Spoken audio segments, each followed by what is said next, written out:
কখনো মেয়েদের ফাঁদে পড়বে না। ছেলে তোমাকে বলছে, মেয়ের সাথে গল্প করো না, দেখো তওবা করে উঠো, আস্তাগফিরুল্লাহ ওয়া আতুবু ইলাইহি।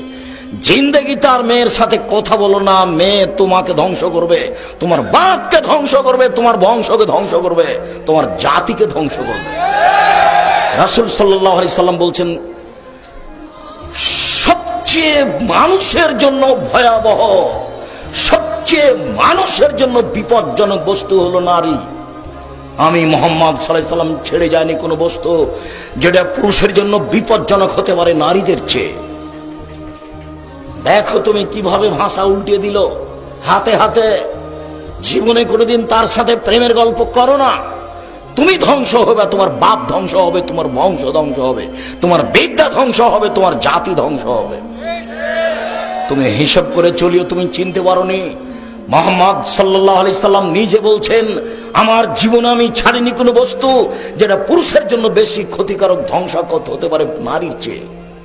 মুহাম্মদ সাল্লাল্লাহু আলাইহি সাল্লাম বলেন, ইন্নান নিসা হাওয়াইলুশ শয়তান, নিশ্চয় হচ্ছে মহিলারা শয়তানের জাল। রাসূল সাল্লাল্লাহু আলাইহি সাল্লাম বলেন, শয়তানের ষড়যন্ত্র দুর্বল আর নারীদের ষড়যন্ত্র সবল। তিনি বলেন, ও নারী জাতি, আমি দেখিনি তোমাদের চেয়ে কাউকে বুদ্ধিমানের বুদ্ধিকে নষ্ট করতে পারো। ও নারী জাতি, তোমরা এমন জাতি যে বুদ্ধিমানের বুদ্ধিকে নষ্ট করতে পারো। একবার তোমার দিকে হাসি দিয়ে যদি কথা বলে তাহলে তোমার বুদ্ধি হারিয়ে যাবে। তুমি চেয়ারম্যান, মেম্বার, এমপি, মন্ত্রী, যত বড় পরেজগার হও না কেন, এক হাসিতে তোমার বুদ্ধিবিদ্যা ঈমান কমে যাবে, তার নাম নারী। তুমি এটা বিবেচনা করি উপস্থিত বৈঠকের মুসলিম বোন, আপনাকে আমি ঘৃণা করতে আসিনি।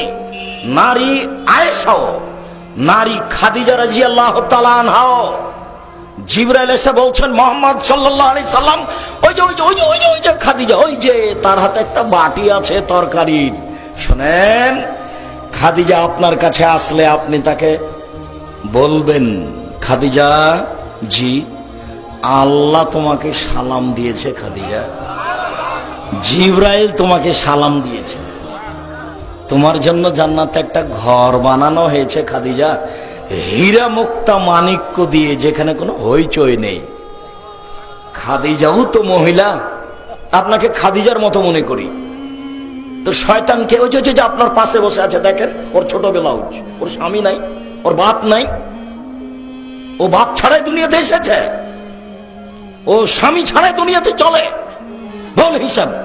আপনি আমার দিনই বোন, আপনাকে আমি ঘৃণা করতে আসিনি, আমি শয়তানের চেয়ে খারাপ বলিনি। তো আপনার পাশে একজন মহিলা বসে আছে, আপনি দেখেন, তার পেট দেখা যায়, তার পিঠ দেখা যায়, তার অঙ্গ প্রত্যঙ্গ দেখা যায়, ও কি মনে করে আর বাপ নাই নাকি? বাপ ছাড়াই দুনিয়াতে এসেছে, কাপুরুষ, ওটা তো আপনারই মেয়ে, জবাব আমি দেব। আপনি জান্নাত কিনে নিয়েন, জান্নাত পড়ে আছে। মুহাম্মদ সাল্লাল্লাহু আলাইহি সাল্লাম বলেছেন, তিন শ্রেণীর মানুষ জান্নাতে যাবে না, তার মধ্যে আপনি আছেন। মুহাম্মদ সাল্লাল্লাহু আলাইহি সাল্লাম বলেছেন, তিন শ্রেণীর মানুষ কখনো জান্নাতে যাবে না, তার মধ্যে আপনি একজন। আপনি হচ্ছেন দায়ুস, ওই মেয়ে আপনার। আপনি হচ্ছেন স্বামী, ওই বই আপনার। যার পেট দেখা যায়, যার পেট দেখা যায়, যার হাত দেখা যায়, যার মাথার চুল দেখা যায়, এখনো বসে আপনার মেয়ে প্যান্ট পরে এখন বসে আছে। কাপুরুষ, কি দেখাচ্ছেন আপনি? কষ্ট লাগে, ব্যথা লাগে? ব্যথা লাগে কেন? আপনাকে আমি মুসলমান মনে করছি, বলছি। আপনাকে আমি হিন্দু মনে করিনি, আপনাকে আমি ইহুদি মনে করিনি, আপনাকে আমি খ্রিস্টান মনে করিনি, আপনাকে আমি মুসলমান বলেই মনে করছি। আপনি একজন কাপুরুষ, আপনি একজন কাপুরুষ, আপনি একজন কাপুরুষ। আপনার বিবাহ করা ঠিক হয়নি, আপনার বিবাহ করা ঠিক হয়নি, আপনার বাপ হওয়া ঠিক হয়নি। আপনার বাপ আপনার বিবাহ দিয়েছে, বইয়ের কাছে চলে গেছেন, চাই ছেলে মেয়ে হয়েছে, এর নাম বাপ নয়, ক্ষমতার নাম বাপ, নীতির নাম মা, ক্ষমতার নাম স্বামী। চোখ যেভাবে ঘুরে বউ সেভাবে চলে, তার নাম ক্ষমতা।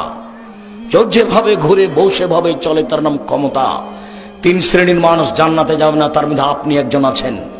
তিন শ্রেণীর মানুষ জান্নাতে যাবে না, তার এক শ্রেণীর মানুষ হচ্ছে রাজলাতু মিনান নিসায়ে, পুরুষের বেশধারী নারী, যারা পুরুষের জুতা স্যান্ডেল পরে, যারা পুরুষের শার্ট প্যান্ট পরে, যারা পুরুষের পোশাক পরে, যারা মাথার চুল ছোট করে। আপনি দেখতে পাচ্ছেন ঢাকা শহরে, গাজীপুর বাজারে হাজারো লক্ষ নারী এসব প্যান্ট পরে থাকছে, গেঞ্জি গাইতে থাকছে, এরা জাহান্নামী। আমি বলিনি এই কথা, মুহাম্মদ সাল্লাল্লাহু আলাইহি সাল্লাম বলেছেন। আমার বলার কি আছে? তিনি 1450 বছর পূর্বে বলেছেন, আমি তার অনুবাদক। আমি আব্দুর রাজ্জাক বিন ইউসুফ বলছি, আল্লাহর কসম, আল্লাহর কসম, আল্লাহর কসম, আমি 90 সাল থেকে এখন পর্যন্ত কোনোদিন অপ্রয়োজনীয় বাক্য বলিনি। আমি 90 সাল থেকে নিয়ে এখন পর্যন্ত কোনোদিন কেসা কাহিনী বলিনি। 90 সাল থেকে নিয়ে এখন পর্যন্ত আমি কোনোদিন মানুষের কাছে পথ খরচ পাতেও চাইনি। এই দেশের মাটিতে কেউ যদি প্রমাণ করতে পারে আব্দুর রাজ্জাক সাহেব একদিন আমার কাছে পথ খরচ পাতেও চেয়েছিল, আমি আব্দুর রাজ্জাক বিন ইউসুফ জিন্দেগি তার বক্তব্য দেবো না। আমি গাজীপুরের মাঠে বক্তব্য দিয়েছি, টাকা দিয়েছে আমাকে 10,000, আমার গাড়ির বিল এসেছে 15,000, আমি বাড়ি থেকে 5,000 টাকা দিয়েছি। আমি মানিকগঞ্জে গেছি, আমাকে দিয়েছে 6,000, 5,000, গাড়ির বিল এসেছে 12,000। আমি দিনাজপুরে প্রোগ্রামে গেছি, 1 টাকাও দেয়নি, গাড়ির বিল এসেছে 7,000, 1 পয়সা দেয়নি। পরীক্ষা করলো নাকি আল্লাহ ভালো জানে।